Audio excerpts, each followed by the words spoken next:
President Donald Trump has cast himself as the man who can deliver peace in Ukraine. On August 15th, he sat down with Vladimir Putin in Alaska, the first face-to-face between the two leaders since the invasion began, to resume US-Russia dialogue. Trump framed the meeting as a chance to open the door to negotiations and bring the war to an end, projecting himself as the statesman willing to talk when others refused. Just days later, Trump extended an olive branch to Belarusian strongman Alexander Lukashenko. Through his envoy, John Cole, the president sent a letter of warm birthday wishes, signed by both himself and First Lady Melania, along with a gift of cufflinks emblazoned with the White House.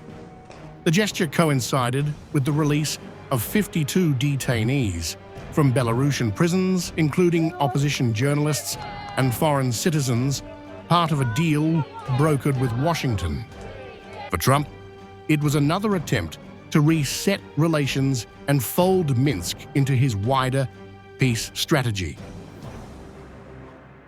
But while the White House was extending gestures of goodwill, Capitol Hill was exploding with fury.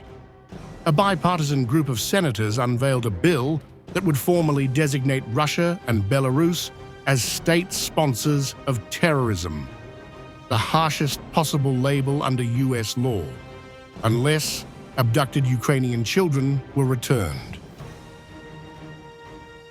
This is 2025. The Russians have invaded Ukraine, and they have kidnapped, we think, 19,546 Ukrainian children away from their families in Ukraine, brought them to Russia in some form, and the teenagers, they're training them to fight their own country. What's the right answer? Do something about it. Standing alongside Democrats Richard Blumenthal and Amy Klobuchar, Senator Graham accused Russia of committing acts that go far beyond conventional war crimes. The senators argued that the abduction of children, tearing them from their families, erasing their identities and forcing them into re-education camps is the very definition of terrorism. The world has to stand for something bigger than just military and economic might.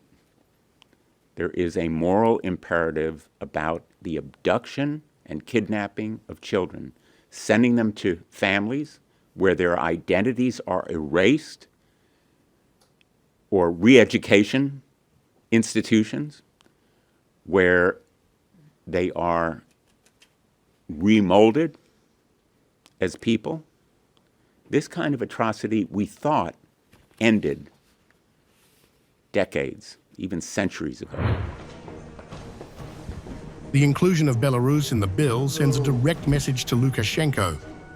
Despite releasing dozens of detainees and receiving Trump's personal overtures, senators insist Belarus is guilty by association, a launchpad for Russia's 2022 invasion and a steady supporter of Moscow's war. The Senate move shows that prisoner releases and peace gestures will not wash away Minsk's role in Ukraine's tragedy. And if you want to know what terrorism about, it's kidnapping kids. And one of the things that we have made very clear is that these kids must be returned before there's any negotiation on the war, only because you can't start having incentives for combatants in war to capture and kidnap kids. Consequences of terror tag. The senators also spelled out what the designation means. Once listed as state sponsors of terrorism, Russia and Belarus would face restrictions rivaling those on Iran and North Korea. Their economies would become, in Senator Graham's words, radioactive, with businesses worldwide warned off from trade, banking, and investment. What does it matter to be a state sponsor of terrorism under U.S. law? Your economy is radioactive. You do business with Russia at your own peril. We have laws on the books that punish state sponsor of terrorism. It's hard to get on that list. Well, let me tell you, Russia's earned the right to be on this list. The clash now defines Washington's approach to the war.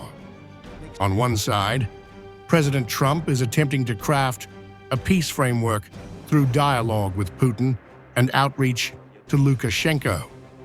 On the other, Congress is preparing to brand both men's regimes as terrorists, closing off economic lifelines, and demanding the return of nearly 20,000 Ukrainian children as a precondition for any talks.